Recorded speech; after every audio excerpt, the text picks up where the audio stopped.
ముసలు ఎటువైందే తాత రారా అని బతిమలాడుతున్నావు. కొంపదీసి దాంతో పంచాయతీ గిట్ల కొలుసుకొని అవ్వగారింటికి వెళ్ళగొట్టి మళ్ళా బతిమలాడుతున్నావా ఏంది? అబ్బరాబాయ్, దాంతో నేను పంచాయతీ కొలుసుకునే అంత బతికేనా బతుకుతానా నేను? కొడుకు పేరుకే ఇది రాముడిల్లు, కానీ పెత్తనం అంతా దాందేనా. కుక్క గద వేసినట్టు ఇంతంత తలలో కూడెత్తది, తిని మలుసుకొని పండాలి. మాట్లాడితే బతుకుతానే నేను. కొడుకు దాన్ని ఎదిరించి బతికేనా నాది? మరి ముసలి ఎటువైందనే గంటగానం బతిమలాడుతున్నావు, అది చెప్పు. ఊరియా బత్తాల కానీ పట్టణానికి పోయి 3 రోజులు అవుతుంది. అది తల్లి ఇప్పటి వరకు అది పత్తకు లేదు, ఒక ఊరియా బత్త కూడా పత్తకు లేదు. మరి దాని తిండి తికానా అంతా ఎక్కడనటనే? ఆ పట్టణంలో దానికి చుట్టాలు కరవా.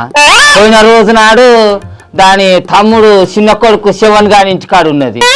మళ్ళా మొన్ననేమో మా చెల్లె బిడ్డ ఇంటికాడు ఉన్నది. ఇక నిన్ననేమో మా బిడ్డ ఇంటికాడు ఉన్నది. మరి ఇక ఇవాళన్నా ఇంటికి వస్తుందో ఆయనే సికలు పట్టుకొని తన్నులు తినుకుంటూ ఉంటుందో ఏమో చూడాలి. ఇక అగో సికలు పట్టుకొని తన్నుకున్నాడేందే?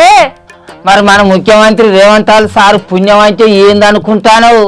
మొదట్లో ఊరియా బత్తాలకు పోయి నేను పొట్టు తన్నులు తిన్నానా.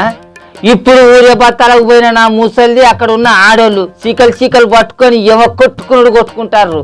అయ్యో, ఆయన ఆడోళ్ళను కోటీశ్వరులను చేస్తాడు అని అంటే నేను ఏందో అనుకున్నా గాని బస్సులలో ఉన్న ఊరియా బత్తాల కాడ ఇట్లా చీకలు పట్టుకొని తన్నుట్లో మాత్రం అసలుకే వెనుకకు తీయిస్తలేడు. రేవంత్ సారు నీకు 10,000 శనార్థులు. అవును నిజమేనే తాత.